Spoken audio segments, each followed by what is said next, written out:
इस दुनिया में कब आना और इस दुनिया को छोड़ के कब जाना वो भले ही हमारे हाथ में ना हो, लेकिन इन दोनों के बीच में कैसे जीना वो तो हमारे हाथ में है। और दोस्तों, ये हम ही डिसाइड करेंगे। स्टूडेंट के लाइफ में सबसे बढ़िया प्रॉब्लम है कि वो उनका गोल डिसाइड नहीं कर पाते। बहुत सारे बच्चों को मैंने देखा है कि उनके लाइफ में कुछ गोल नहीं है। जैसे वो गोल डिसाइड करते हैं तो गोल के पीछे रात दिन उनको लगना चाहिए, रात दिन उनको उसके बारे में सोचना चाहिए, उसके ख्यालात में उनको रहना चाहिए।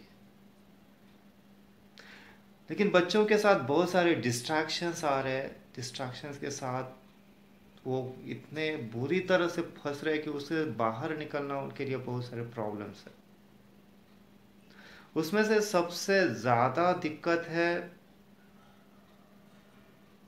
व्हाट्सएप, फेसबुक या उनके मॉडर्न खिलौने जैसे उनके गर्लफ्रेंड्स, बॉयफ्रेंड्स। इनके अंदर वो इतना फंस रहे कि उससे बाहर निकलना उनके लिए problematic situation.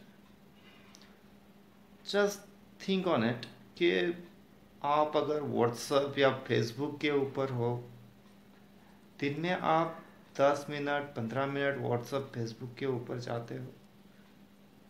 Don't think in this way, just you are going in the 10 minutes on the WhatsApp or Facebook.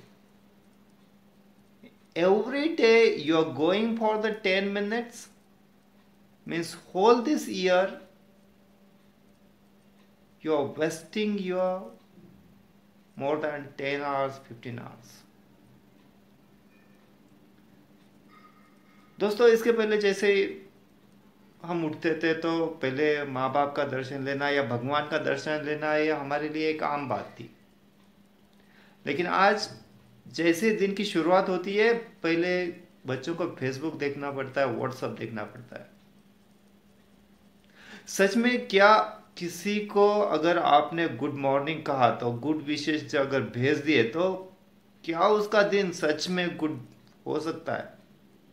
I don't think this way. अगर आप किसी को गुड मॉर्निंग कहते हो तो इसका अर्थ है कि वो उसके 3 या 4 second, early morning 3 to 4 second you are wasting to read in that message.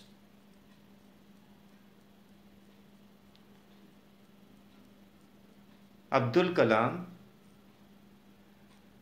उनके लाइफ में उन्होंने कभी भी व्हाट्सएप, फेसबुक या जैसे आपके मोबाइल फोन इसका कभी इस्तेमाल ही नहीं किया।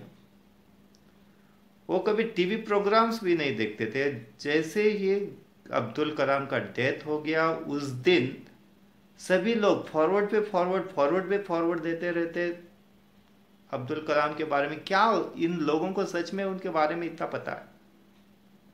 जैसे फॉरवर्ड करने से कुछ नहीं होता है। आपके लाइफ में अगर आपको नॉलेज चाहिए तो नॉलेज आपको 1 मिनट के अंदर आपको नॉलेज मिल सकता है। आप गूगल आउट कर दो किसी भी बात पे, within a fraction of second you can get this knowledge. सिर्फ नॉलेज से बात नहीं बनती। That knowledge, how you apply that knowledge is most important then how much knowledge you have.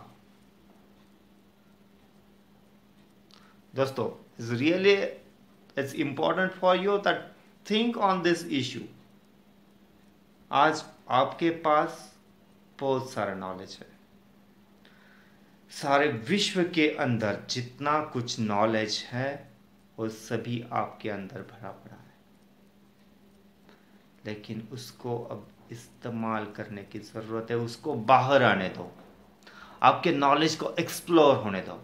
जैसे वो नॉलेज आपके अंदर से बाहर एक्सप्लोर हो जाएगा तो देखना इस दुनिया के अंदर कितने सारे चेंजेस आपको दिखाई पड़ेंगे। That changes are coming not due to the knowledge, it comes due to you are taking the actions, and now there's a real chance, a real time to take your actions. सबसे दिक्कत वाली चीज यही है इसके अंदर कि when you are thinking for the actions, जैसे हम किसी के बारे में सोचते हैं कि now I have to take the action, आपका कोई एक्शन प्लान बन जाता है। जैसे कि आपका एक्शन प्लान बन जाता है, उसके ऊपर आप काम करना शुरू करते हो। एक दिन जैसे आपको लगता है कि I have to go on this way, पहले दिन से बहुत ज़्यादा एनर्जेटिक के साथ you are started that, but after 2-3 days that energy is goes down. You are not having that in the pitch or that one with that energy, and your energy is slightly goes on slower and slower.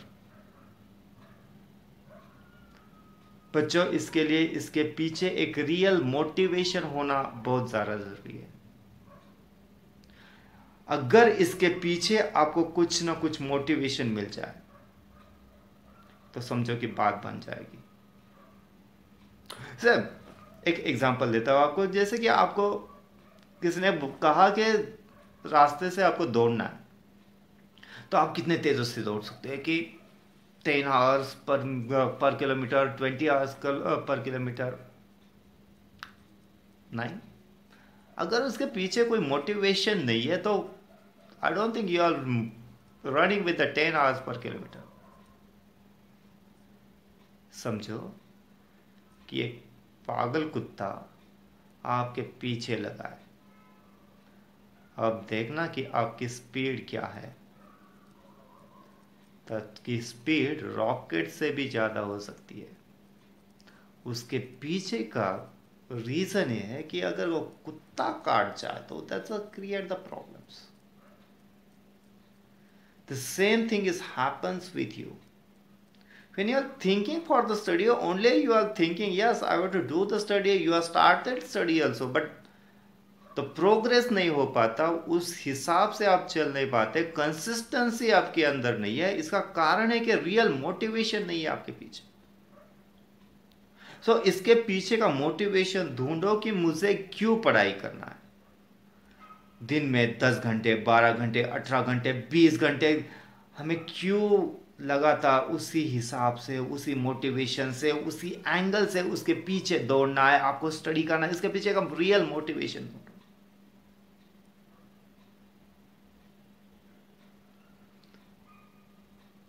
बच्चों, आपके माँ बाप आपके लिए क्या कर रहे हैं इसके बारे में सोचो।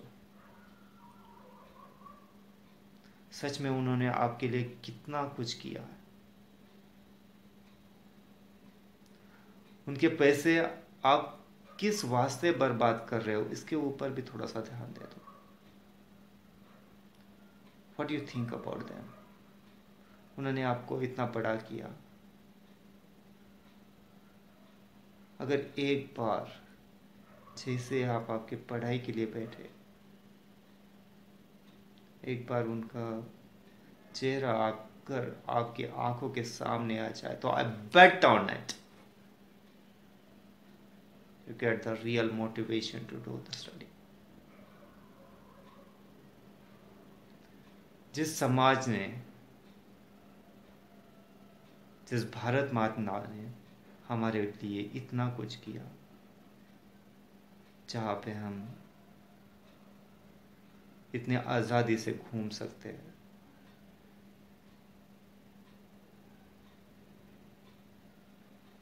जिन्होंने हमें ये दिया, उनके बारे में सोचो। उन शहीद लोगों के बारे में पूछो। उन जवानों के लिए जो कुछ भी आपके लिए आदर है, उनसे पूछो। अपने आप आपको इन सारे सवालों के जवाब मिलेगी कि why you have to do the study. बच्चों, खुद के लिए तो सारे कोई कमाते हैं, लेकिन दूसरों के लिए जीना ये बहुत कठिन होता है। अगर आपको इस दुनिया को बदलना है तो आपको खुद को बदलना पड़ेगा, और अगर आपको खुद को बदलना है तो इस पल को बदलना। ये पल कल वापस नहीं आने वाला। इसीलिए आपको जो करना है वो इसी पल में करना है। हर पल का हिसाब रखो। एक दिन सारा कुछ बदल सकता है। सब कुछ बदल जाएगा अगर आप बदल सकते हो।